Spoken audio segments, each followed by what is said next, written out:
Hi friends, welcome to our channel my life style and cooking. First time பார்க்குறீங்கன்னா subscribe பண்ணிவிட்டு பாருங்கள் friends. நம்ம இன்றைக்கி ரேஷன் புழுங்கல் அரிசி வச்சு ரொம்பவே ஹெல்த்தியான ஒரு ரெசிபி தான் பார்க்க போகிறோம். நூடுல்ஸ் மாதிரி ரொம்பவே சூப்பரான டேஸ்ட்டாக இருக்கும். ரொம்ப ரொம்ப ஈஸியாகவும் செய்யலாம். வாங்க எப்படி பண்ணலான்னு பார்க்கலாம். இது செய்கிறதுக்கு ஒரு பாத்திரம் ஒன்று எடுத்துருக்கிறேன். இதில் 250 ml கப்பில் 1 கப் அளவுக்கு ரேஷன் புழுங்கலரிசி எடுத்துருக்கிறேன்.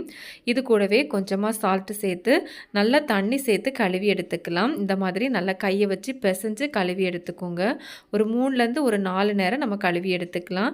இந்த மாதிரி கழுவுனதுக்கப்புறமா இதில் தேவையான அளவு தண்ணி சேர்த்து இதை ஒரு 2 மணி நேரம் நம்ம ஊற வச்சிடலாம்.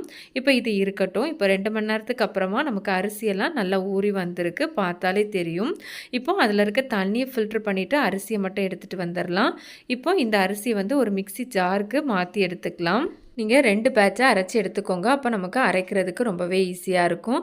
இப்போ இது கூடவே தேவையான அளவு உப்பு சேர்த்ததுக்கப்புறமா இதில் கொஞ்சமாக தண்ணி சேர்த்து அரைச்சி எடுத்துக்கலாம். தண்ணி வந்து நமக்கு அதிகமாக தேவைப்படாது, கொஞ்சமாக தண்ணி சேர்த்து அரைச்சி எடுத்துக்கணும். நமக்கு மாவு பார்த்திங்கன்னா இந்த மாதிரி ஒரு திக்கான ஒரு கன்சிஸ்டன்சியில் தான் இருக்கணும்.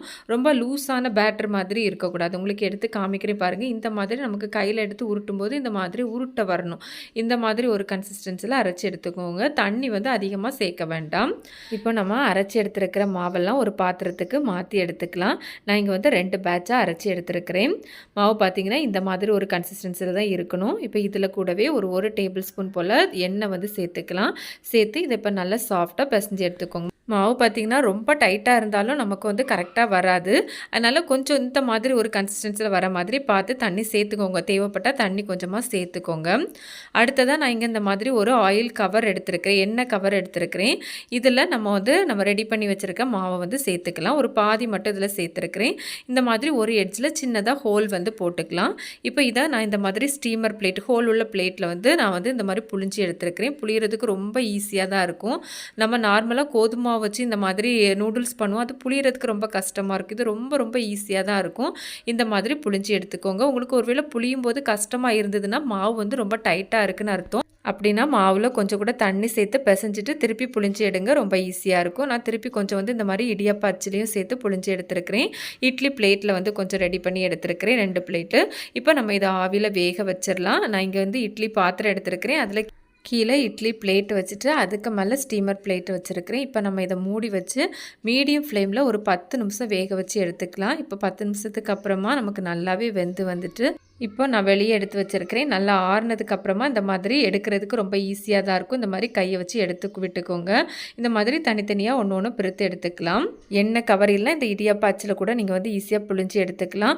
இது போலவே நம்ம எல்லாத்தையும் வந்து பிரித்து எடுத்துக்கலாம். பார்த்திங்கன்னா தெரியும், நல்லா வந்து ஃப்ளெக்சிபிளாகவும் இருக்கும். உங்களுக்கு ஒன்று எடுத்து காமிக்கிறேன் பாருங்கள். நல்லா ஃப்ளெக்சிபிளாகவும் இருக்கும். ரொம்பவே சூப்பராக இருக்கும் ஃப்ரெண்ட்ஸ். நீங்கள் ஒரு முறை ட்ரை பண்ணி பாருங்கள். நார்மலாக உள்ள நூடுல்ஸை விட இது ரொம்பவே ஹெல்த்தியாகவும் இருக்கும்.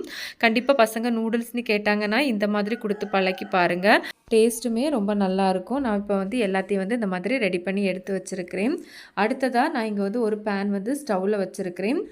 இதில் 1 டேபிள் ஸ்பூன் போல் எண்ணெய் சேர்த்துருக்கிறேன். எண்ணெய் நல்லா சூடானதுக்கப்புறமா 2-3 பல்லு பூண்டு இந்த மாதிரி சின்னதாக நறுக்கி சேர்த்துக்கலாம். அடுத்ததாக இது கூடவே ஒரு வெங்காயம் வந்து இந்த மாதிரி சின்னதாக கட் பண்ணி சேர்த்துருக்கிறேன். நம்ம வெங்காயத்தை நல்லா வதக்கி எடுத்துக்கலாம். வெங்காயம் வதங்குறதுக்கு உப்பு கூட நீங்கள் தேவைப்பட்டால் சேர்த்து வதக்கி எடுத்துக்கலாம். வெங்காயம்லாம் இந்த மாதிரி நல்லா வதங்கி வந்ததுக்கப்புறமா இது கூடவே ஒரு கேரட் மீடியம் சைஸில் இந்த மாதிரி நீல வாக்கில் கட் பண்ணி எடுத்துருக்கிறேன். நீங்கள் சின்னதாக கூட கட் பண்ணி எடுத்துக்கலாம். உங்களுக்கு தேவைக்கு தக்கன நீங்கள் சேர்த்துக்கலாம். அடுத்ததாக இது கூடவே 2 பீன்ஸ் எடுத்து இந்த மாதிரி நீலவாக்கில் கட் பண்ணி எடுத்துருக்கிறேன். நீங்கள் பீன்ஸுக்கு பதிலாக கேப்சிகம் இருந்தால் அது கூட சேர்த்துக்கலாம். அதுவும் ரொம்ப நல்லாயிருக்கும். இப்போ நம்ம சேர்த்துருக்கிற வெஜிடபிள்லாம் நல்லா ஓரளவு குக் ஆகதோரையும் நம்ம வதக்கி எடுத்துக்கணும். நம்ம மூடி வச்சு கூட நம்ம வந்து வேக வச்சு எடுத்துக்கலாம்.